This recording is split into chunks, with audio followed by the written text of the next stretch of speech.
pense qu'on peut commencer. Hein, oui, voilà. Bonjour à toutes et à tous. Merci d'être venus aussi nombreux pour assister aux présentations de ce groupe de travail. Je pense que ce qui est important, c'est évidemment votre participation également aux échanges qui auront lieu après les différentes présentations. Donc mon nom est Christophe Madan et je suis Investment Manager à la SFPI, qui est donc la Société fédérale de participation et d'investissement. Si vous ne connaissez pas la SFPI, c'est le fonds souverain, la société qui est amenée à gérer l'ensemble des actifs de l'État fédéral, notamment Belfius, Ethias, pour ceux qui sont plus connus. Et donc on a un portefeuille qui génère des dividendes, et une partie de ces dividendes sont utilisés pour réinvestir dans des projets qui font partie de la stratégie du gouvernement fédéral, mais également aussi dans des participations au niveau de l'augmentation de capital d'entreprises qui nécessitent un refinancement. Évidemment, ces entreprises, elles doivent faire partie, et ces projets doivent faire partie des piliers stratégiques qui ont été décidés par le conseil d'administration sur base du contrat de gestion de la SFPI. Donc, en tant qu'entité publique, nous participons notamment, donc il y a 6 piliers stratégiques, dont la transition énergétique et la transition environnementale. Donc, il y a, bon an, mal an, plusieurs centaines de millions d'euros qui sont investis dans des projets qui font partie de ces 2 piliers, mais également d'autres. Et également, donc il y a peut-être signalé aussi qu'il y a une enveloppe de transition environnementale qui a été décidée par le gouvernement et qui a été confiée à la SFPI pour, là aussi, venir en soutien de projets et également d'entreprises qui jouent un rôle pour notre économie en Belgique. Donc voilà un peu pour la présentation de la SFPI. Et donc, vous l'avez compris, la transition énergétique, la transition environnementale, mais également les investissements qui sont liés à tout ce qu'on estime comme impact positif dans la société, donc avec une forte connotation sociale, font partie des investissements stratégiques de la SFPI. Et c'est à ce titre qu'en fait on a confié l'étude que Quentin vous a présentée tout à l'heure, puisque c'est important en effet pour nous, de comprendre quels étaient les mécanismes les plus à même à pouvoir répondre aux enjeux et aux constats d'incapacité pour une partie quand même assez conséquente de la population, de nos concitoyens, d'accéder à des sources de financement pour pouvoir atteindre leurs objectifs. Donc de comprendre ce mécanisme, de comprendre également quels étaient les outils les plus appropriés pour pouvoir répondre à cet enjeu, et également de comprendre le rôle que la SFPI pouvait jouer. Donc ça, c'est évidemment l'objectif de l'étude que Quentin a présenté.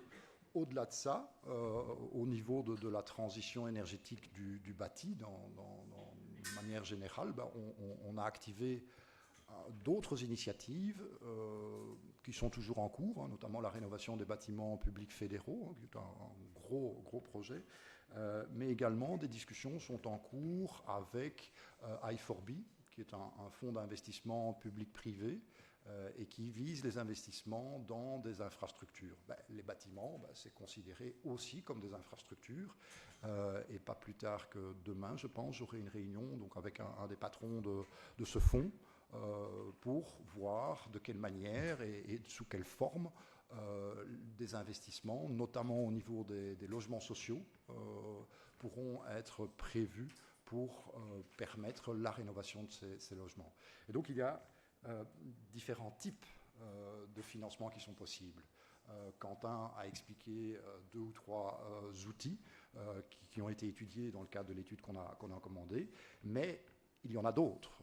Et ce que j'observe, moi, au niveau de mon travail, donc qui est vraiment la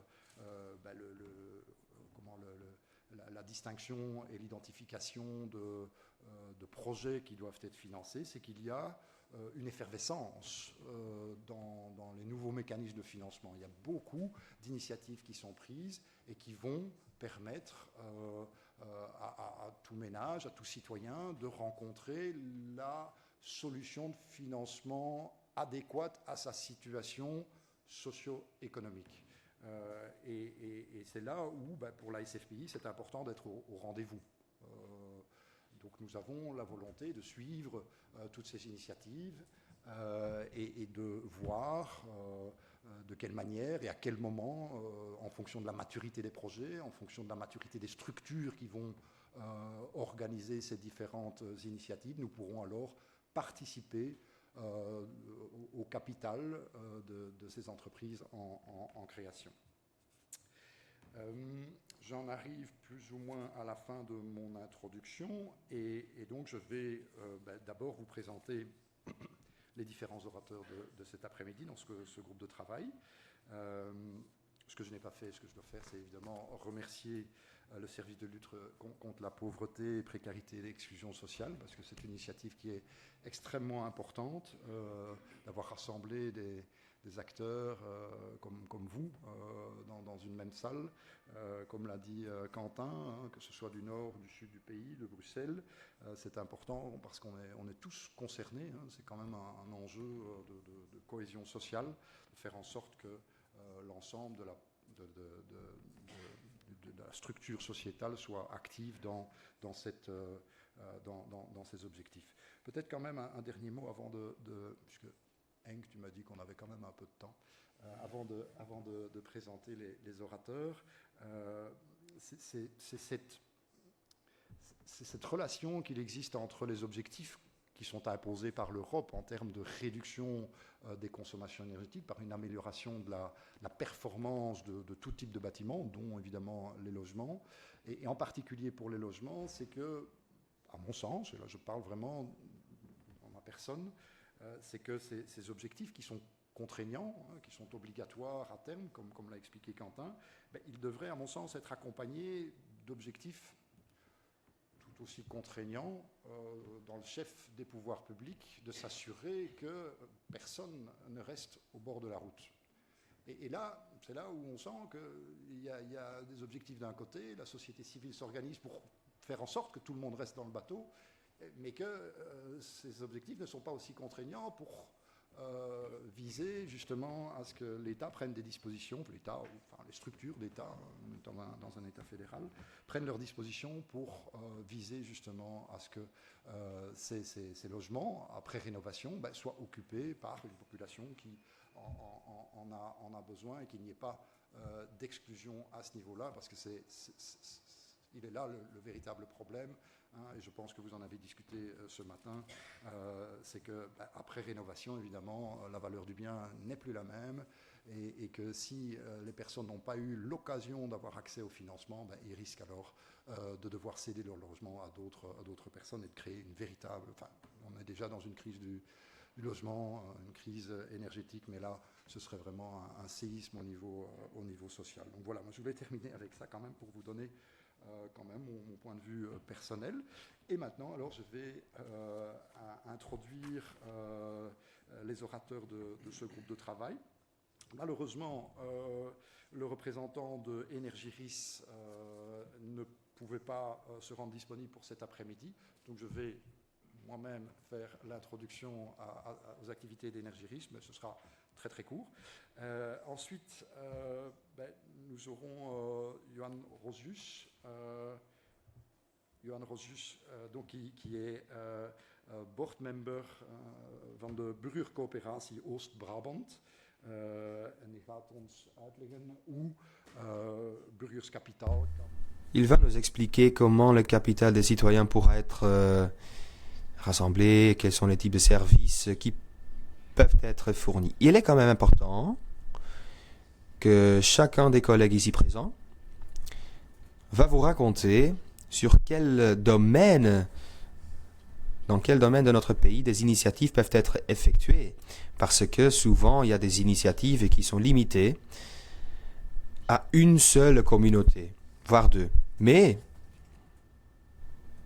il est aussi important que vous expliquiez quels sont les types de mesures qui pourraient être exécutées pour chacune des initiatives. Évidemment, On est dans un groupe de travail financement alternatif.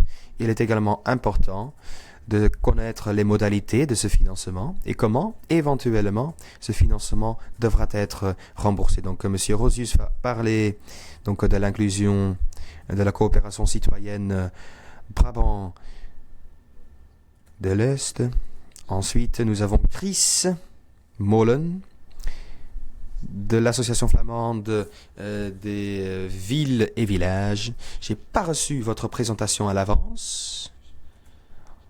Ouais, mais c'était juste pour moi.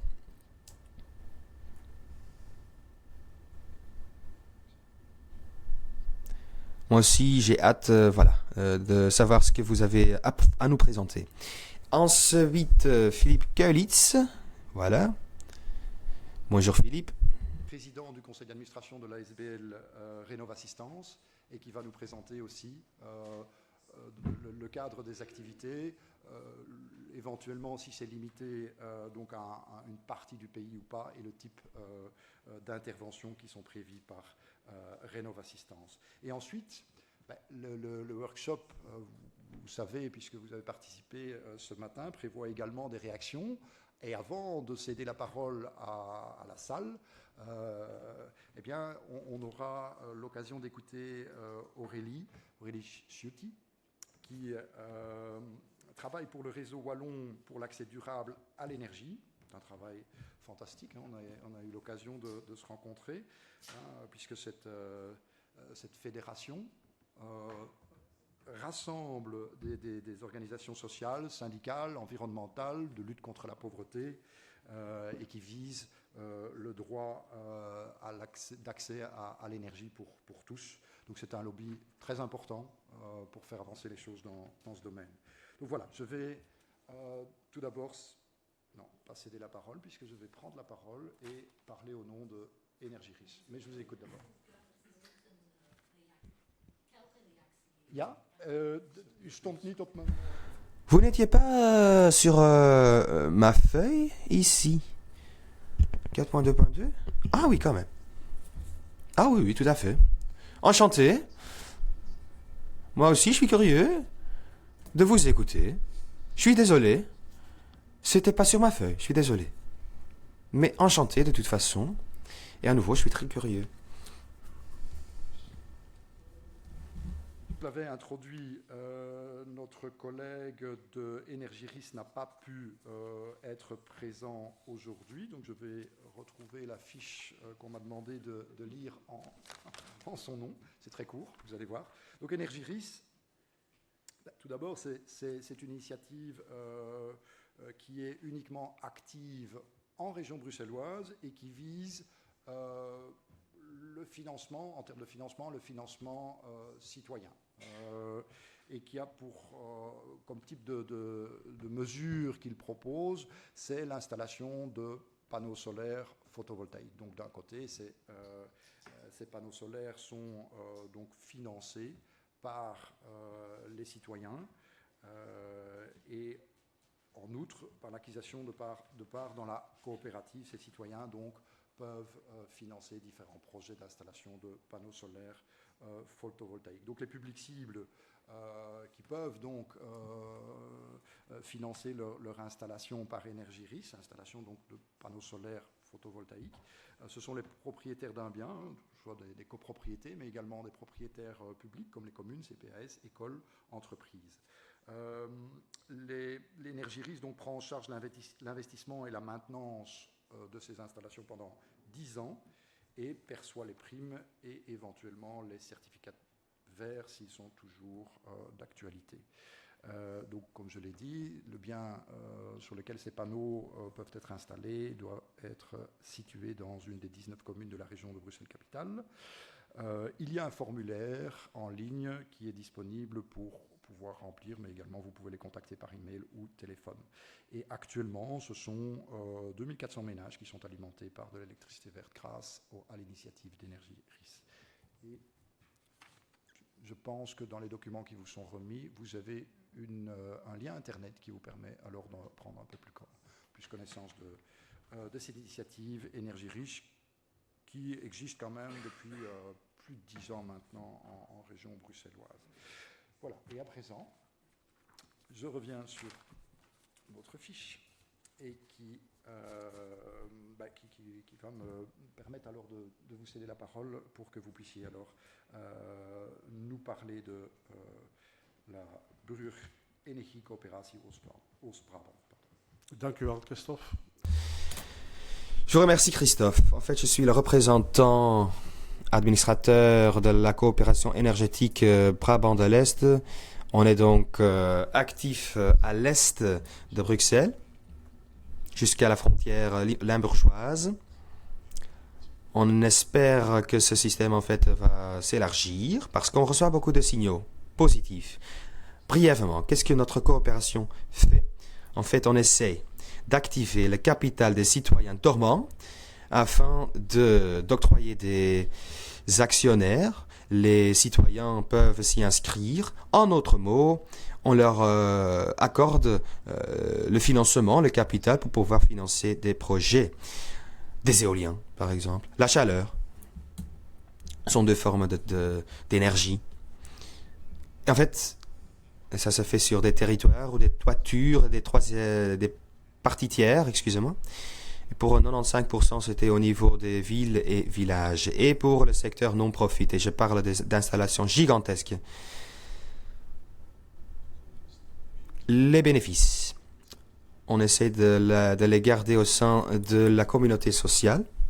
Ça veut dire que l'électricité verte générée, prenons les panneaux solaires comme exemple, on va vendre ça à un prix plus bas possible. Plus bas que ce que les citoyens payent à un provider d'énergie particulier. Si les coûts pendant la période contractuelle sont couvertes, cette période est notamment de 20%, souvent, il ne faut pas avoir une marge de bénéfices supplémentaire.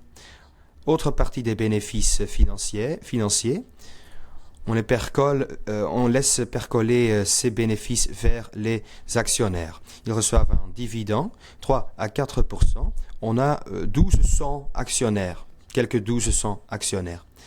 On essaie de répartir ça d'une façon le plus démocratique possible, une façon coopérative, en d'autres termes, indépendamment du nombre d'actions que l'on possède. Ceux qui ont plus d'argent, en fait, on veut éviter que ceux qui ont plus d'argent ont plus à dire que les personnes qui ont moins d'argent. Où est-ce qu'on investit? Un des projets dans lesquels on investit, c'est la pauvreté énergétique. Vous pourriez nous demander, pourquoi est-ce que vous faites ça en tant que coopération? Parce qu'il est clair que la distance entre ceux qui peuvent prendre le train vers une société plus durable et entre ceux qui sont exclus par nécessité, qui n'arrivent même pas dans la gare, cette distance s'agrandit. Et si cela se passe, ça veut dire que notre mission et de notre mission de réduire les émissions CO2 et de garder l'économie au niveau local sera échouée. Et donc, il fallait savoir comment. On s'est adressé aux gens. Il y avait un terme qui revenait à tout va, le tarif social. Évidemment, le tarif social a des avantages, mais des inconvénients importants également. Un de ces inconvénients, c'est que la consommation de ces énergies pour les consommateurs va pas forcément diminuer. Et deuxièmement, l'énergie qui est utilisée doit être générée depuis des sources durables, vertes. Et donc, il faut trouver des solutions durables, structurelles. Il faut les exécuter également. Et espérons qu'avec ça, on pourra inspirer d'autres domaines de politique pour ainsi reprendre le flambeau. Et je vous donnerai quelques exemples par après. Plus programme. Donc voilà notre programme Plus. Et qu'est-ce qu'on fait concrètement? On fait deux choses. Je vous l'ai déjà dit au début, on installe des panneaux solaires sur de grands toits. On ne le fait pas pour des personnes privées, mais on le fait exceptionnellement pour les personnes en pauvreté énergétique. Donc on va installer, financer, suivre, entretenir, assurer les panneaux solaires, donc tout faire qui est lié à l'installation solaire pendant 15 ans. Les habitants nous payent 8 € par mois pour l'énergie solaire qu'il utilise. C'est plutôt un montant symbolique, un très petit montant. Et quel est l'objectif? Le coût énergétique total pour les ménages qui entrent en ligne de compte est diminué d'au moins 20% que le tarif social. Après 15 ans, l'installation est gratuitement transférée au propriétaire du toit. Et une installation moderne a une durée de vie de 30 ou même 35 ans. Donc, pendant 15 ans, ces personnes ont encore de l'énergie gratuite grâce à leurs panneaux solaires. Et c'est une plus grande économie que ce pourcentage de 20%. C'est uniquement possible pour les propriétaires. Je vais vous épargner tous les détails techniques. Si vous avez des questions, n'hésitez pas à les poser par après. Évidemment, tout le monde n'est pas propriétaire de son logement. En général, il s'agit de locataires. Quelle est la solution? Évidemment, nous avons de grandes installations pour les MRS, les écoles, les mairies. Et une partie de l'énergie pas utilisée, qui est normalement injectée, est mise à disposition de l'ASBL Klimkraft. Et c'est en fait une organisation parallèle. Et l'énergie est donc mise à disposition à cette communauté d'énergie qui passe l'énergie aux personnes en situation de pauvreté énergétique. En ce moment, 15 000 kWh, c'est la base, donc par famille. C'est environ la moitié de la consommation d'une famille normale. Il faut encore tout suivre, le cas ou pas, mais nous avons des réserves pour l'augmenter ou le diminuer si nécessaire. Mais l'effet sur la facture énergétique de la famille doit être le même. On est en train de tout suivre pour voir si on peut le réaliser. Il s'agit de 1500 kWh et pas 15 000, pardon. Et qui peut cueillir les fruits du projet, considérant notre organisation. 95% de nos membres personnels sont des ingénieurs. Nous ne sommes pas une organisation de bénévolat ou de travail social, pas du tout. Voilà pourquoi on collabore avec les CPS locaux et on leur demande de faire la sélection à base de leurs propres critères. On leur communique tout simplement une chose, il faut commencer par les personnes qui profitent du tarif social. Dans un autre groupe de travail, il a également été dit que les maisons qui se trouvent dans le trajet du fonds de l'achat d'urgence de la province du Brabant-Wallon comptent peu de logements avec des panneaux solaires. Donc, il y a une bonne collaboration avec la province. On va installer des panneaux solaires sur ces maisons de l'achat d'urgence.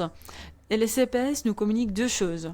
Un nom et une adresse. C'est tout à fait abstrait, on ne connaît pas l'histoire, le contexte socio-économique ou les problèmes de la famille. Au niveau du RGDP, cela ne nous concerne pas. Donc c'est au CPS de gérer tous ces aspects. Ici, vous voyez les communes qui participent au projet. Malheureusement, la demande est plus grande que l'offre. C'est évidemment lié à nos budgets. Et c'est aussi un peu complexe de tout organiser. Sans le soutien de la Fondation Roi Baudouin et de la province du Brabant flamand, ce serait pas possible. Ils financent entre autres le coordinateur du projet pendant 2 années. C'est indispensable au début. Il faut faire beaucoup. Au début, il y avait quelques initiatives législatives concernant le partage d'énergie et des communautés énergiques, mais il n'y avait pas une législation ancrée, donc il fallait vraiment chercher comment organiser le tout. Quels sont les facteurs critiques au succès? Tout d'abord, les coachs énergétiques qui vont sur place pour implémenter la procédure au niveau logistique. Et il faut des coachs avec des compétences sociales. Les ingénieurs civils sont peut-être plutôt de nature technique, mais il faut d'abord boire une tasse de café ensemble avant de passer à une analyse technique. C'est un petit exemple. Souvent, il faut répéter la visite 5 ou 6 fois. Des fois, on prend rendez-vous, mais l'habitant n'est pas présent. Donc, il faut aussi un peu de patience. Ce n'est pas toujours simple. Voilà pourquoi les coachs énergétiques fonctionnent en duo avec le représentant du CPS ou une personne de confiance, comme le voisin ou la voisine. C'est le CPS qui a indiqué la personne de confiance. Autre possibilité, oui, quelqu'un qui travaille pour une organisation ou association de collectivités. Ces personnes ont également des contacts là où nécessaire, mais de toute façon, on les renvoie au CPS, vu qu'on ne veut pas créer un circuit parallèle. On veut faire partie intégrante des trajets économiques et sociaux qui existent déjà, qui sont créés par le CPS. Troisième élément, keep it simple. Non, il faut que ce soit simple. Donc c'est 8 € par mois par ménage. Les communes payent 187 € par famille. C'est un frais unique. Et la gestion financière est en fait très simple. Donc 8 € par mois. Vous pouvez tout simplement demander un versement automatique. Donc c'est très simple pour nous et pour les clients aussi. Il ne faut pas faire des calculs à la fin de l'année, voir quelle était la consommation. Donc on a choisi pour une approche très simple. Et puis, cela doit juridiquement être étanche. Je vous ai déjà donné l'exemple d'une communauté énergétique comme coopérative énergétique. Nous sommes actifs dans le marché de l'énergie. C'est notre modèle d'affaires, alors qu'il n'y a pas vraiment de bénéfices. Donc, mais nous avons créé une ASBL parallèle avec des statuts qui permet aux ménages de faire partie ou de sortir d'une communauté énergétique. Deuxième exemple, c'est notre installation qui est placée sur un toit. Nous avons le financement par la cotisation de l'habitant et aussi de la commune ou du CPS. Et troisièmement, les revenus de l'énergie injectée. C'est aussi un facteur à risque. Cette énergie n'est pas constante, peut augmenter, diminuer, peut, dans le pire des cas, nous coûter de l'argent. Le fournisseur énergétique peut nous demander de l'argent pour pouvoir recevoir notre énergie lorsqu'il y a trop d'énergie durable disponible.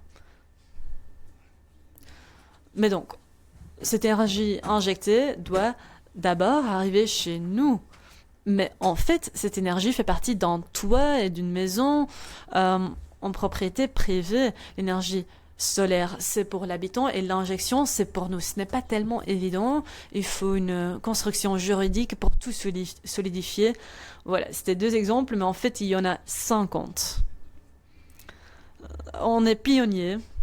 C'est pas simple. Et on se heurte des fois à des obstacles. Dernier élément, c'est quand même spécifique à notre coopérative énergétique, à savoir le fonds de garantie. Il peut y avoir des accidents. Lors de l'Assemblée générale, nous avons présenté le projet. On nous a demandé un investissement de 160 000 € par année. Et on a dit oui, si le budget est neutre, si le financement ne constitue pas un frais supplémentaire pour l'organisation. Sinon, cela a un impact sur les dividendes qui diminuent. Voilà pourquoi nous avons un fonds de garantie. S'il y a une bombe qui détruit toute l'installation, tout le modèle économique autour de l'installation disparaît aussi. Ce n'est qu'un exemple. Si le prix pour les injections à base annuelle est beaucoup plus bas que nos estimations, cela a des répercussions. Nous avons étoffé un fonds de garantie. Quelle était notre approche? Certains membres ont plus de capital que d'autres, donc nous avons élaboré un mécanisme de solidarité. Des personnes privées participent en fait à un fonds de placement durable qui fait partie d'une banque et l'argent gagné est injecté dans le fonds de garantie. Donc c'est une solidarité entre les membres qui ont plus et moins de budget disponible. Et c'est quand même important.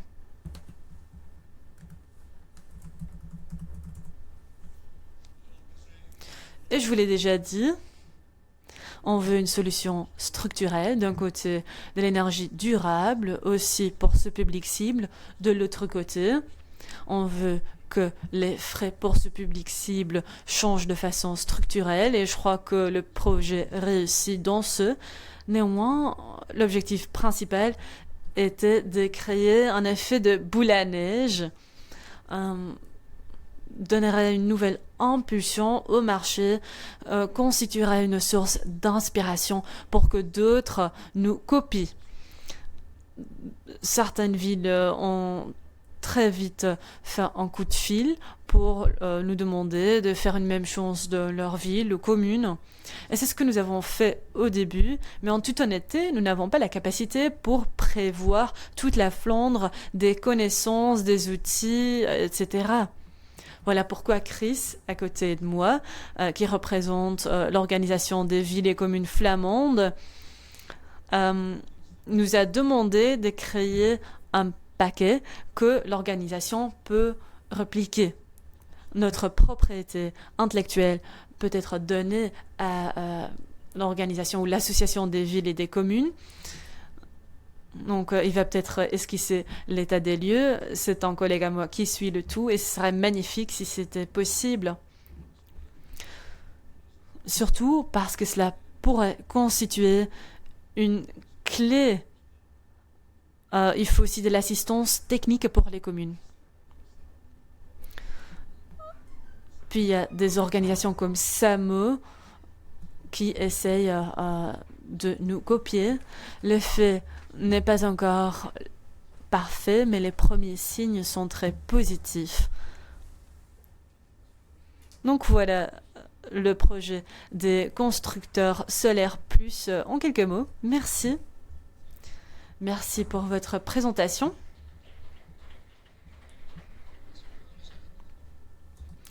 Si vous avez des questions, et vous en avez, j'en suis sûre, merci de les garder pour la dernière session de notre atelier tout à l'heure. Je donne maintenant la parole à Philippe. Je propose que, sinon, tu viens à ma place. Et alors, ah oui, il y a l'écran qui est là-bas.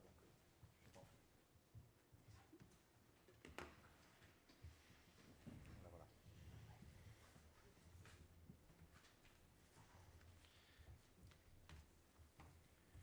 Bonjour. Donc, je me présente. Je suis fondateur, il y a 36 ans de ça, avec quelques utopistes dans mon genre, d'une ASBL qui est issue d'une réflexion de 5-6 personnes sur la problématique du logement des plus démunis dans la région bruxelloise. On est parti du constat qu'il y a énormément d'immeubles abandonnés à Bruxelles ou à l'état pratiquement d'abandon, et il y a énormément de gens de plus en plus qui n'ont pas un logement décent, qui vivent dans des taudis ou dans des conditions vraiment misérables. Alors, je ne sais pas s'il y a moyen de projeter. Je rappelle qu'on oui. se limite à une dizaine de minutes. Oui. C'est pas comme... Voilà. Donc, voilà quelques réalisations de notre ASBL depuis 88. Et donc, comme... L'écran, en fait. Ah oui. OK. Donc, comme je le disais, la problématique du logement est plus aiguë que jamais. Ici, un graphe de l'évolution comparée des loyers et des revenus. Et donc, on voit que les loyers ont véritablement explosé, alors que les revenus des ménages sont restés relativement plats. Alors,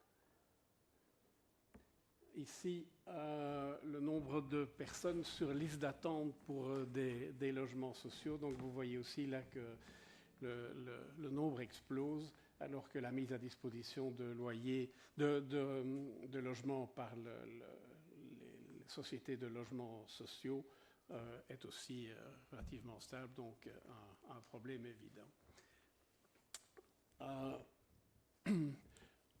Quand on a commencé, on a essayé, donc on est parti de ce constat et on s'est dit, on va essayer de trouver des solutions originales, et on s'est dit on va aller trouver les propriétaires de ces maisons à l'état d'abandon, on va leur proposer de les louer pour €1 symbolique par bail amphithéotique ou par droit de superficie ou par bail rénovation, en leur garantissant de retrouver à l'issue de ce bail, qui est minimum 20 ans, un bien en bon état locatif. Et donc, pour financer les projets, on s'est dit qu'on allait non pas seulement faire appel à des dons, mais aussi, surtout, c'était l'idée originale du projet, faire appel à des prêts, et des prêts à intérêt social.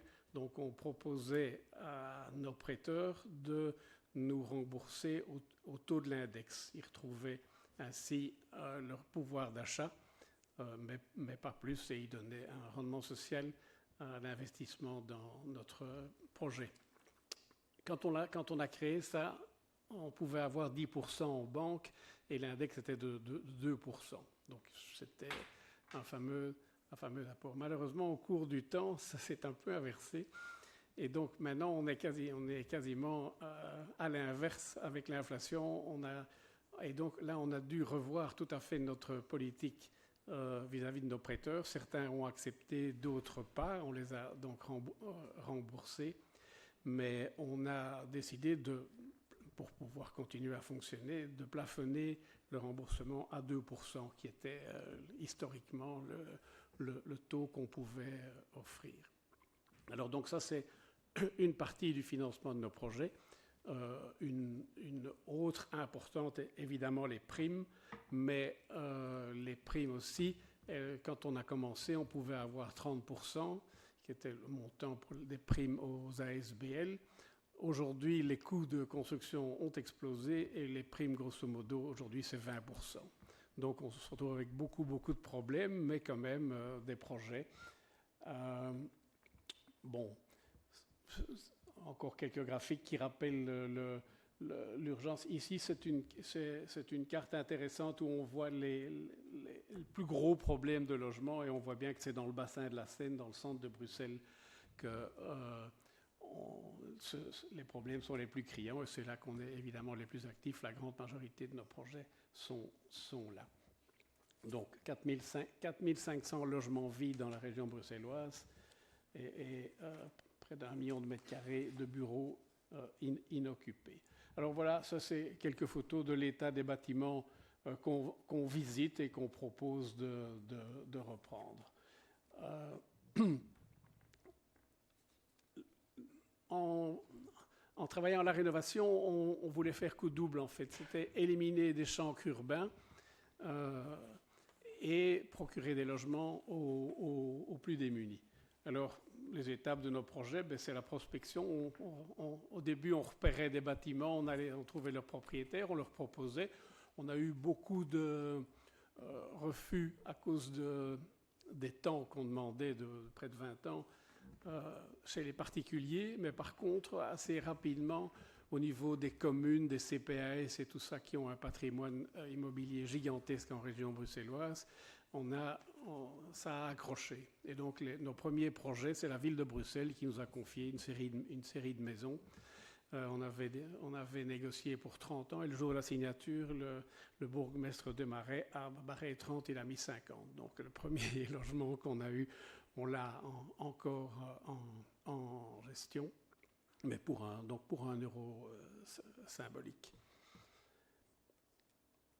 Donc, les différentes étapes d'un projet, évidemment, on fait appel à des architectes et des entrepreneurs, et on confie la gestion. Au début, on faisait tout nous-mêmes, mais on s'est rendu compte que ce n'était pas possible. On confie la gestion à une agence immobilière sociale. On est fondateur de l'agence immobilière sociale Logement pour tous à Bruxelles, et donc eux gèrent les dossiers de candidature au logement, l'accompagnement social. Ils encaissent les loyers et ils nous rétrocèdent 95% des loyers encaissés, les 5% restants servant à leur gestion. Ils sont également subsidiés pour pouvoir moduler les loyers payés par les locataires en fonction de leurs revenus et la nécessité ou non de les aider davantage. Voilà. Mais donc, on propose ainsi des logements à grosso modo la moitié du prix du marché. Je ne vais pas rentrer. Oui. Je vais pas rentrer dans tous les détails, mais donc sur le site renovassistance.be, vous pouvez trouver tout ce que vous voulez. Donc, le financement, les prêts, je vous en ai parlé, prêts auprès de particuliers, d'organismes, donc on a actuellement plus ou moins 6 millions de prêts en cours pour financer nos rénovations. Les primes, je vous ai dit aussi, des dons, une participation éventuelle du propriétaire. Donc il y a des propriétaires qui n'ont pas le temps ni l'envie de s'occuper de la rénovation, qui ont un bien à rénover, qui sont prêts à investir une partie ou tout de la rénovation, auquel cas ils peuvent toucher un petit loyer. Et donc les loyers qu'on va récupérer du côté des AIS. Les AIS garantissent le loyer, que le bien soit occupé ou non. Donc on sait faire des plans financiers tenables.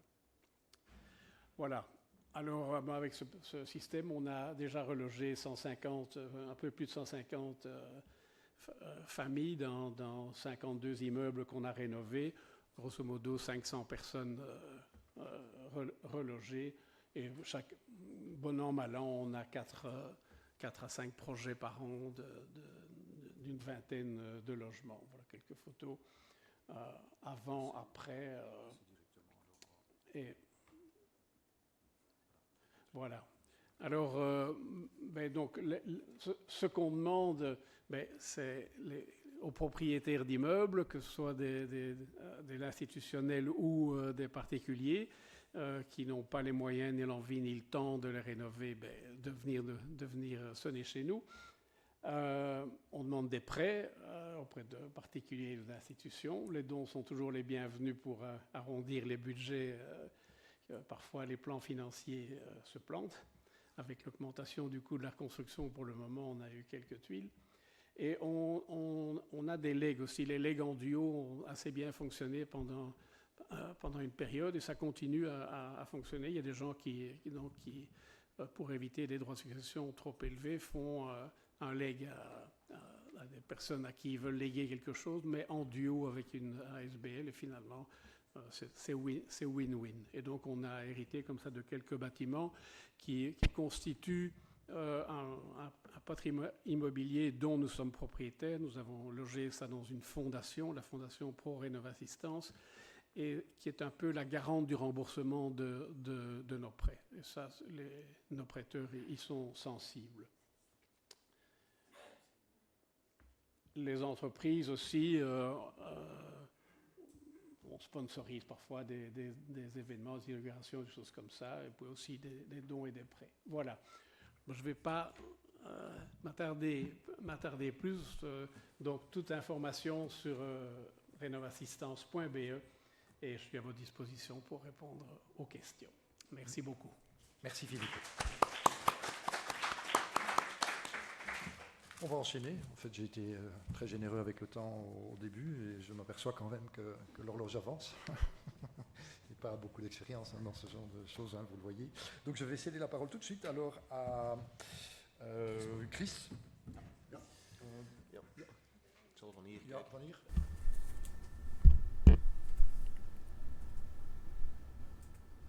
10 minutes. Moi aussi, je suis un suppléant. Il y avait un peu de... les choses n'étaient pas très claires. Seulement hier, j'ai appris que je devais présenter ici. Et en fait, ma présentation rebondit très bien, rejoint très bien les autres présentations. L'approche de VVSG, on est à la recherche des choses, des ressources, financement pour tirer les gens d'un cercle vicieux. Très important. Et le dernier intervenant l'a déjà dit, le coût du financement, par exemple, les transactions autour. En fait, fournir le service. Et il faut penser à l'accompagnement dans ce sens. Et on est encore dans une étape de prématurité où la phase donc d'expérimenter, en fait, est derrière nous déjà. Voilà. Quels sont les profils de risque pour un tel financement pour entreprendre la prochaine étape d'agrandir l'échelle de celle-ci? Je pense que... Bon, d'abord, je vais vous expliquer l'instrument, l'outil, le fonds d'achat urgent pour la Flandre. Et après, je vais conclure. La transition énergétique sera inclusive ou non? En 2050, on ne pourra pas uniquement avoir la moitié des gens qui habitent un bâtiment durable. Il faudra tirer tout le monde dans le bain. Il faut que l'on s'y prépare. Sinon, on ne fait pas un bon boulot. C'est déjà prouvé, la moitié de la population ne peut pas payer pour financer cette rénovation et prêter l'argent nécessaire. Ils ne pourront pas faire le remboursement de ces prêts. C'est un problème qui devient de plus en plus aigu. Un autre problème, c'est qu'il y a beaucoup d'avantages diffus. Ça a été évoqué par un intervenant de ce matin. C'est pas qu'il n'y a pas de gains. Il y a eu des études là-dessus. Il y a des gains parce que le coût de faire rien va provoquer une situation plus inéquitable encore. Donc le business case en fait est très clair, rentable, mais il est encore diffus. Donc il faut avoir un instrument qui fait en sorte, en fait l'instrument doit être adapté au groupe cible. Parce que le coût des rénovations pour ces gens, et non seulement pour les acheteurs urgents, je vais dire. En fait, les chiffres que l'on peut trouver sur le site web, comme évoqué par le dernier intervenant, Climax, on parle donc d'un coût de financement, d'un coût des rénovations de 10 000 à 70, 80 000. Donc les coûts en moyenne sont assez pesants. Et donc, partant de ce constat, beaucoup de personnes n'ont pas la capacité de rembourser l'argent, même s'il y a un prêt plus bon marché offert par le gouvernement. Il y a cet effet Mathéus. Ce n'est pas blanc, ce n'est ni noir, c'est gris. Et les gens dans une situation plus précaire encore ont d'autres chats à fouetter que de rénover. Ils ont des problèmes de santé, des problèmes peut-être liés à l'enseignement. Bon, ils ne vont pas commencer à rénover. Déjà pour les gens qui ont le temps, c'est tout un défi. Mais donc ces gens, dans une situation précaire, doivent être accompagnés. C'est pas simple pour eux. Et donc une de ces solutions peut être Steunpunt, Noodkoopfonds, que vous voyez ici sur la diapo. Un prêt bullet, sans donc de remboursement intérêt, sur une période de 20 ans. C'est quelque chose qui existe dans une ville, mais aussi dans une certaine, dans la vie d'entreprise. C'était la seule solution, parce qu'il n'y avait pas assez de budget pour rembourser un prêt supplémentaire. L'instrument pour VK, c'est donc ce prêt d'achat urgent. Un prêt de reconstruction, excusez-moi, est encore un peu différent. Mais donc ce prêt bullet, pendant 20 ans, aucun remboursement. Vous pouvez immédiatement y vivre confortablement en économisant de l'énergie, etc. Et après cette période de 20 ans, il y aura une période de 25 ans de remboursement. Donc voilà, cet instrument fonctionne comme ça. Il n'y a pas de correction pour s'ajuster à l'inflation. C'est l'instrument de financement le plus social qui existe, mais donc financé par le gouvernement. La question est de savoir, et on va la poser à la fin, est-ce vraiment nécessaire, connaissant les profils de risque, etc. D'abord, il faut identifier les risques et les profils. Mais bon, ici on a spécifié ça par rapport à l'acheteur urgent. Il n'y a pas d'administration locale qui intervient dans le courant financier, mais on s'appuie fortement donc sur l'utilisation des CPAS et Energy House. En fait, ça se fait au niveau local, c'est la responsabilité de tout le monde ici. Par exemple, Amaline, qui a vraiment pris le sujet à cœur, avec des investissements, d'accompagnement, un peu de risque, les gens d'Energy House et CPAS pour, depuis le niveau flamand, investir 50 000 euros dans l'économie locale pour le secteur de rénovation, pour ceux qui sont bloqués, qui en fait maintenant sont inertes, immobiles par rapport au marché. Aucune activité. Sinon, ces gens n'auraient jamais commencé à rénover leur bâtiment. Il y a aussi la prime construction, Mijnverbouwlening également. Voilà. Ça donne d'autres, possibilités de rembourser mieux. Mais voilà, on peut toujours améliorer encore. CPAS.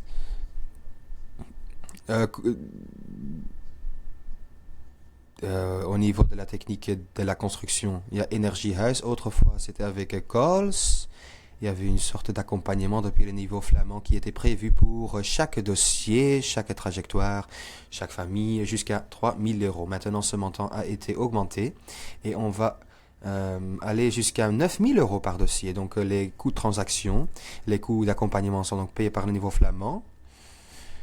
Les résultats parlent pour soi. À Gand, 30 000 euros. Donc c'est déjà un peu démodé comme image. Ce serait bien de refaire cela, donc avant et après. Le PEB, la qualité dans le bâtiment, et tout ce qui concerne cela, les mesures pour économiser de l'énergie, pour quand même pouvoir se faire avec 50 000 euros plus prime depuis pour un dossier par exemple qui vraiment attend d'être pris à cœur et d'être solutionné. Aux administrations locales, on dit toujours, voilà, commencez à faire ça. Ça va pas être le plus facile, mais c'est nécessaire. C'est important aussi de lier ça à la réglementation sociale, aux efforts sociaux plutôt, et de rénovation. Faites des appels, lancez des appels de rénovation. Si cet instrument n'est pas dans votre gamme de mesures,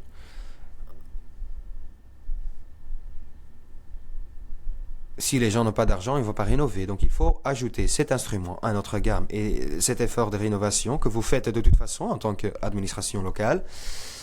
Ça va aider tout le monde potentiellement. Comment y commencer? En tant que VVSG, on y a joué un rôle. On a une page connaissances avec des scénarios, des templates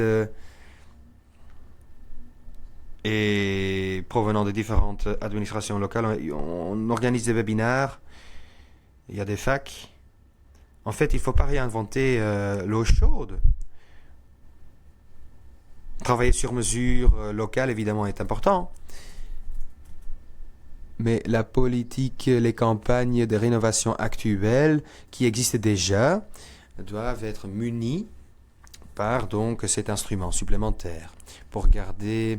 Ça fonctionne le mieux. Si vous commencez une campagne et vous n'allez retrouver personne, il y a une stigme qui entoure tout ça, l'incapacité de rénover. Donc, intégrer cet instrument. On va fribiler un petit peu. Quelques 1500 citoyens peuvent être aidés. Fois 50, ça fait... Fois 40 plutôt, ça fait 50 000 euros. Et voilà, une session brainstorming, freewheeling. Parce que, voilà, on est dans une période entre deux gouvernements. Période un peu bizarre. Notre coop est aussi un groupe ciblé très balisé. On sait que, voilà, 50% des gens des classes plus basses au niveau du revenu ont moins de capacité de pouvoir rembourser les prêts éventuels. Il faut trouver donc des solutions pour ces groupes plus vulnérables.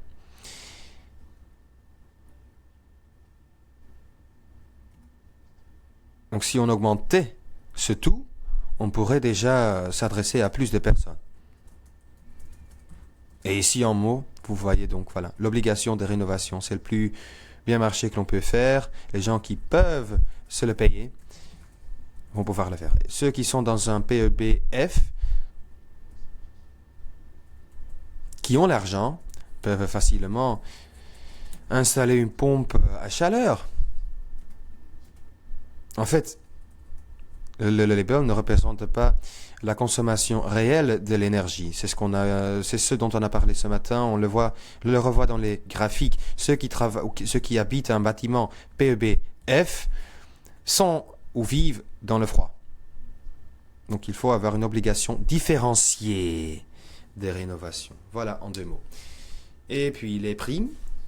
Il faut y avoir aussi il commence à y avoir une sorte de différenciation. Il y a des groupes cibles sociales. Pour eux, il y a plus de soutien. C'est nécessaire parce qu'ils sont confrontés à d'autres problèmes que ceux au niveau de la technique construction.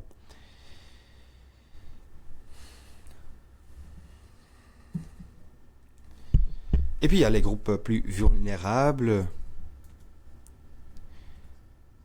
qui ont déjà été, je vais dire, truqués, arnaqués par exemple, certains traitants ou qui ont affaire avec des problèmes de santé.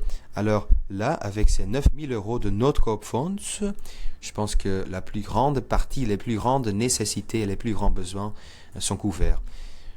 L'administration locale doit faire un peu plus également, évidemment. Mais si on peut rêver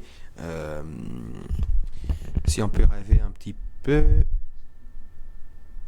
Je vous ai envoyé la présentation, donc vous pouvez consulter les chiffres. Donc, si 40 000 € en tant que financement bancaire, au lieu des 50 000 qui maintenant est prévu, en fait, on a besoin de 2 milliards par an. On veut, pendant 15 ans, aider 50 personnes.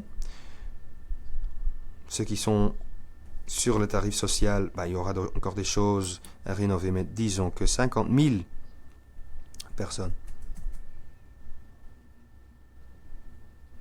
50 personnes plutôt, fois 40 000 €, c'est autre chose que les appels d'aujourd'hui de 20 000 € ou de 20 millions d'euros que le gouvernement flamand a du mal à distribuer. Donc, imaginez 2 milliards au niveau flamand. Est-ce qu'ils vont réussir ou est-ce que le gouvernement flamand va commencer à prendre d'autres décisions? Ça, c'est la question à répondre. Donc, il faudrait avoir un levier. Il y a des exemples de financement social. Limbourg, par exemple. Contentieux, c'était moins d'1%. Je parlais de 3% de default rate. Si là, on pourrait, en théorie, y imposer un levier de 97%, sans aucun risque. Et j'espère quand même aussi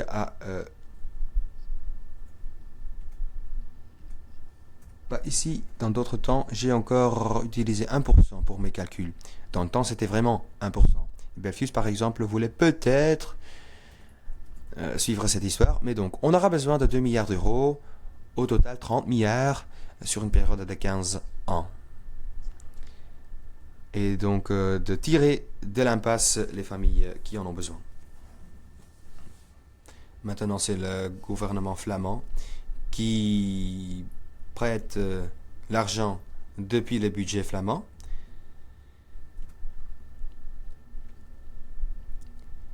En fait, 20 millions d'euros, c'est quelque chose qui est investi par le Noodkoop Fonds. Il y a quelques idées, un peu de brainstorming. Et puis, en dernier, comme déjà dit, et on va alimenter le débat avec Echo par après, assistance technique, UB. Brièvement, question sur la communauté énergétique, les activités de ces communautés, tout comme les énergies renouvelables, les systèmes de batteries, les bornes de recharge, énergie commune, partagée, les voitures électrifiées. Oui ou non, une communauté énergétique, en fait, on regarde maintenant vers les niveaux plus locaux, les niveaux plus locaux plutôt, dans la Flandre.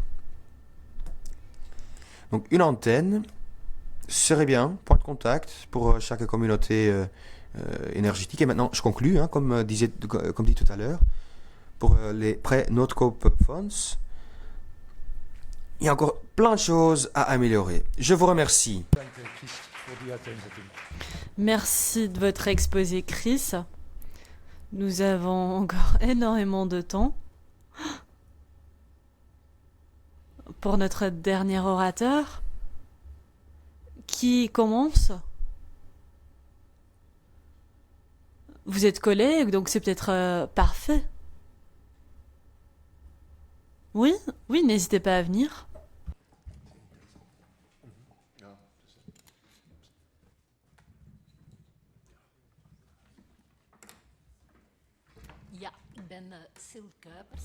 Je m'appelle Sil Kuipers et je travaille pour Initia, l'organisation fêtière des sociétés de logement flamandes. C'est le nouveau nom pour le logement social et les AIS en Flandre, donc les agences immobilières sociales. D'abord, une réaction à Ecoop, donc Johan, qui a présenté son projet magnifique. Moi aussi, j'habite dans la même région, au Brabant, donc cela tisse quand même du lien. Tout de même, cela m'intéresse de remarquer que vous essayez d'impliquer les locataires. Donc pas uniquement les propriétaires, mais aussi les locataires. Cela, oui, rend possible d'aider les locataires sur le marché privé. C'est positif, mais ce qui est négatif, c'est de passer par les CPS. Et évidemment, les CPS ne touchent pas tous les locataires sur le marché privé. C'est un segment limité, en général des personnes avec d'autres problèmes sociaux. Donc voilà ma question. Vous avez parlé des ménages vulnérables intéressés, mais de combien de familles vulnérables s'agit-il? Combien de ménages sont atteints par le projet? Si l'on passe par les CPS et les locataires pour arriver aux propriétaires, quelle est leur réaction? J'ai pu comprendre que vous passez également par les locataires et pas par les propriétaires. Et ce sont eux qui doivent tout approuver. En fait, je n'ai pas tout compris à ce niveau-là. Et finalement, vous voulez agrandir le modèle, vu que c'est un magnifique modèle, vous voulez un effet de boule à neige, vous voulez passer par l'organisation des villes et communes flamandes. Voilà, c'est vous, c'est une excellente idée. Mais il faut plus pour l'élargir et le rendre plus structurel. J'ai encore d'autres questions. Est-ce que je parcours toutes mes questions? Il faut que ce soit concis. Nous avons encore 10 minutes, pas plus. Est-ce que je peux continuer?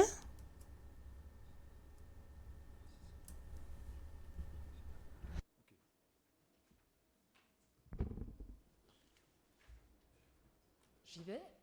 Bonjour tout le monde. Et donc d'abord, je suis ravie d'entendre parler de cohésion sociale et de café à un atelier sur le financement alternatif. Je trouve que c'est très très chouette. Donc je ne vais pas représenter le Roi D puisque tu l'as fait, Christophe. Voilà, moi je trouve que c'était très intéressant d'entendre à quel point il y a des collectifs et des citoyens qui apportent des réponses, qui vont s'appuyer sur des dispositifs publics, mais qui vont aussi utilement les compléter quand les dispositifs publics viennent à manquer. C'était aussi ce que Quentin disait dans sa présentation. Finalement, le financement public, c'est le plus efficace, mais si à un moment donné, ça n'avance pas, il y a d'autres choses qui peuvent être mises en place. En tant que représentant des consommateurs et dans une optique de lobby, nous, on continue évidemment de vouloir responsabiliser les pouvoirs publics par rapport aux responsabilités qu'ils ont, et je pense que c'était important de pouvoir le signaler ici.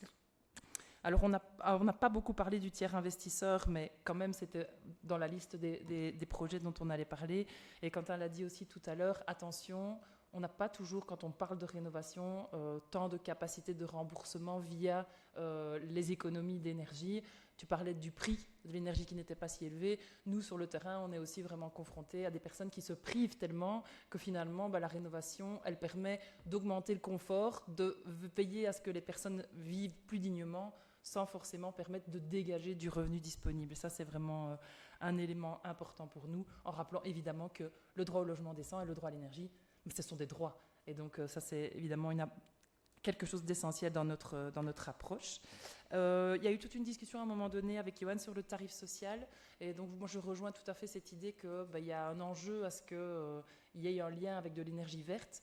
Ce qui nous questionne peut-être, nous, c'est comment est-ce qu'on garantit une forme de solidarité à une échelle qui dépasse un territoire local et à une aide qui est la même pour, à l'heure actuelle, tous les Belges. Ça, c'est pour nous un élément très important. Et donc, comment est-ce qu'on articule des dynamiques locales avec des logiques de solidarité à l'échelle plus large? Voilà, c'est un questionnement que nous avons. J'ai beaucoup apprécié la simplicité des 8 € par mois, de sortir un peu d'une optique très technique où on veut tout mesurer. Mais il y a quelque chose de simple et de certainement rassurant pour les personnes qui sont impliquées dans le projet. Je rejoins tout à fait ma collègue sur l'intérêt de travailler avec les locataires, sur l'intérêt aussi de diversifier les ports d'entrée, parce qu'on sait qu'il y a une série de publics qui ne sont pas touchés par les CPS, même si les CPS sont évidemment des partenaires très très importants. Et donc aller chercher ailleurs, ouvrir... ça nous semble essentiel. Sur la question du fonds achat urgent, moi je trouvais très intéressant ce retardement du remboursement. Je me demandais dans quelle mesure ça ne pouvait pas susciter...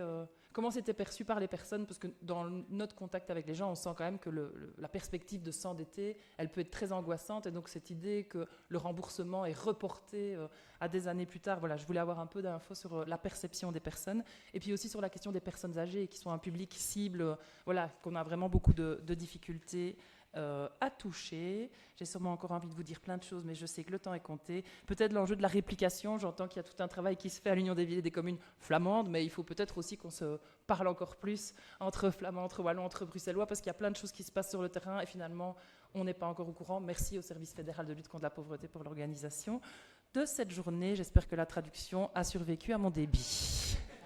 Si ce n'est pas le cas, désolé. Ja, natuurlijk. Hè. Er zijn specifieke vragen die u hebt. Misschien toch wel kort en bondig. Sont des questions spécifiques.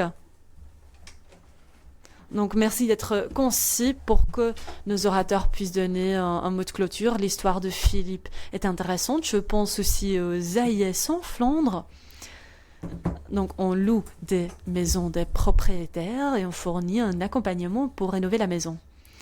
Cela passe par des projets d'économie sociale, des intercommunales, etc., mais aussi des sociétés coopératives, l'entrepreneuriat social comme Inclusio.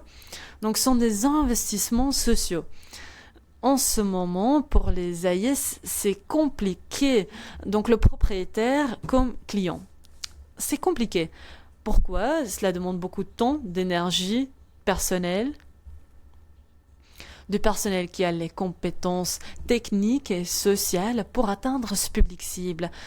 Donc voilà ce que je voulais demander à Philippe. Et concernant le fonds d'achat urgent, je viens d'une commune où il y avait 5 acheteurs d'urgence. Finalement, il n'y en avait qu'un seul au final. Donc c'est important de l'intégrer dans une politique des rénovations locales qui va vraiment dans les quartiers. Et de l'autre côté, qui sont ces acheteurs d'urgence? C'est un groupe vulnérable, mais n'oublions pas les locataires sur le marché privé qui sont souvent encore plus vulnérables.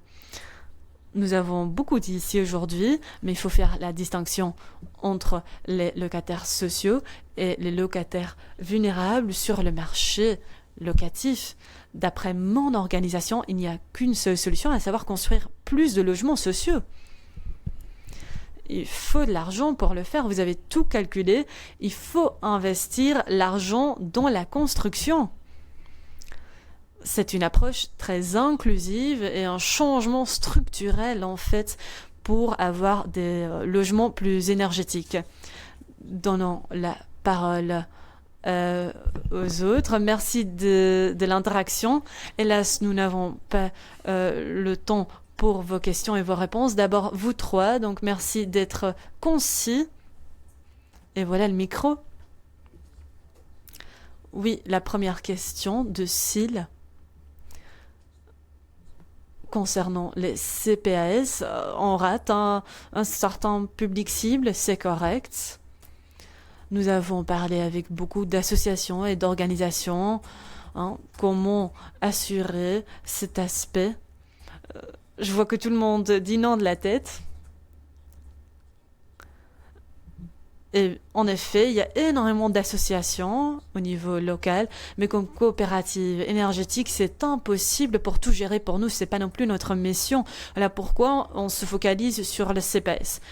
Il y a encore une deuxième raison. Il y a une forte synergie entre les coopératives énergétiques et les communes. Considérant concrètement la commune d'Arscott, il y a une grande salle avec une énorme surface de toiture là. Si on installe des panneaux solaires, bon, on n'a pas besoin de beaucoup de panneaux vu que la consommation dans la salle est plutôt faible. Mais nous avons tout de même rempli la toiture de panneaux solaires. La commune achète en fait l'énergie pour leur propre bâtiment, mais aussi comme instrument politique. Yoann, on n'a vraiment plus le temps, désolé. Donc très concis, s'il vous plaît. Oui, bon. Donc n'hésitez pas à revenir vers moi par après. Quelle était l'autre question? Les propriétaires privés, quelle est notre approche? Je l'ai déjà dit, le financement des panneaux solaires est uniquement possible lorsqu'on est propriétaire. Aujourd'hui, ce n'est pas vraiment un problème. C'est un choix conscient, aussi pour commencer avant de passer à la deuxième étape. Nous avons de l'expérience à ce niveau-là, je ne vais pas tout expliquer maintenant. Donc, un propriétaire et un locataire peuvent ensemble faire partie du projet. Et puis, en fonds de levier, comme coopérative énergétique, on croit que chaque logement doit au plus vite être muni de panneaux solaires. Le tarif social coûte beaucoup d'argent aux instances publiques. S'il y a plus de panneaux solaires installés, le gouvernement doit payer moins. Donc l'argent peut être mis dans un fonds et avec un peu d'engineering social, ce fonds peut être très important. Donc c'est en fait un appel que je lance au gouvernement pour considérer une solution structurelle et pas une solution financière qui passe par des subventions. Philippe, Oui, donc vous ne posez pas la question, mais vous faites le constat et il est évident, c'est compliqué. Dans notre ASBL, nous sommes actuellement 11 administrateurs, un peu de tous les secteurs. Effectivement, il y a des ingénieurs, des architectes, des techniciens de l'administration. Pour gérer tout ça, c'est pas facile. À l'AIS, heureusement, nous sommes tous bénévoles. À l'AIS, il y a des permanents tout de même rémunérés par la région qui nous aident dans certains aspects administratifs, gestion des baux et des choses comme ça. On a beaucoup de contacts avec Inclusio, vous l'avez cité, SONET, Housing First et autres organisations qui gravitent autour de ce problème du logement des plus démunis, mais c'est compliqué. Une grosse complication actuelle, c'est le changement de régime des primes. On est dans le système Rénolution aujourd'hui, mais pour ficeler convenablement un dossier, c'est infernal. Vraiment, donc voilà, on essaye, on discute avec le gouvernement d'alléger un petit peu les procédures. Bon, c'est important. Pour nous, les primes, malheureusement, pour le moment, on navigue à vue parce que comme il n'y a plus de promesses de primes, on fait des calculs sur les primes qu'on pourrait escompter, mais il n'y a rien qui est fiable actuellement. Enfin, on y travaille avec le gouvernement régulièrement. Merci Philippe. Et alors, Chris? À toute allure, oui. Je commence par le point du fonds d'achat urgent. Il y avait qu'une seule solution et en effet, il faut aussi du temps pour tout intégrer avec les CPS, les maisons énergétiques. Donc je suis d'accord. La cause principale, c'est un dysfonctionnement au niveau du marché locatif. Donc les logements sociaux peuvent constituer une solution. Cela figurait dans votre présentation à la fin. Mais puis il y a aussi les propriétaires. C'est une constatation. Il y a 120 000 propriétaires qui ont acheté un tout-dit. Mais finalement, c'est leur maison. Normalement, cela doit être un chez-soi qui est chaleureux. Il faut agir. On ne veut pas tout vendre pour mettre ces personnes dans les logements sociaux. Je ne crois pas que c'est votre message, mais c'est quand même une histoire dans laquelle il faut combiner les deux. Et deuxième point ensuite, que mon organisation va examiner quelque chose, mais j'attends encore ce que vous êtes en train d'examiner. Par exemple, moins 20% du tarif social pour l'injection, c'est ce que vous voulez, mais il nous faut des chiffres concrets. L'assistance technique veut considérer les 6 cas, les optimiser, les combiner avec ce que fait le gouvernement, mais on ne veut pas le faire gratuitement à base d'une bonne promesse. On n'est pas un mouvement de jeunesse, c'est un gouvernement, il faut des critères, il faut une approche intelligente. Vous avez parlé des toitures et en effet, 25% se trouve au niveau des administrations locales. Quel est le prix? Est-ce qu'il y a d'autres financements possibles? Quelles sont les autres activités sans un cadre? Il faut des engagements sociaux, pas uniquement pour les panneaux solaires sur le toit d'un mouvement de jeunesse, mais on se trouve aussi du côté des permis. Il faut une bonne législation et de bons appels d'offres pour que les bénéfices de la transition énergétique soit là aussi pour les groupes les plus vulnérables. Il faut passer par une régulation plus intelligente pour autant que ce soit possible. Nous ne sommes pas un État communiste, évidemment. Il y a des règles sur le marché aussi. Je crois qu'on peut faire beaucoup ensemble. Donc oui, il faut considérer les initiatives qui existent et qui peuvent être élargies, mais c'est un grand travail, évidemment. Il y a encore les élections qui arrivent au mois d'octobre. Merci, Chris. Voilà. Désolé de ne pas vous avoir permis de poser des questions et d'avoir un échange plus interactif. Voilà. En même temps, on a commencé un peu plus tard que prévu aussi. Désolé.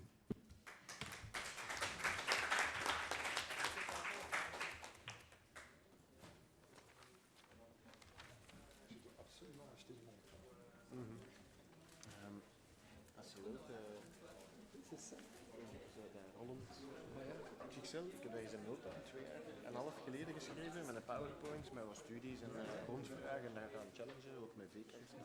Maar toen was opeens vanuit politiek groep, stop maar. Ja, maar ik heb het al misschien een keer doorgestuurd. Je précise juste qu'on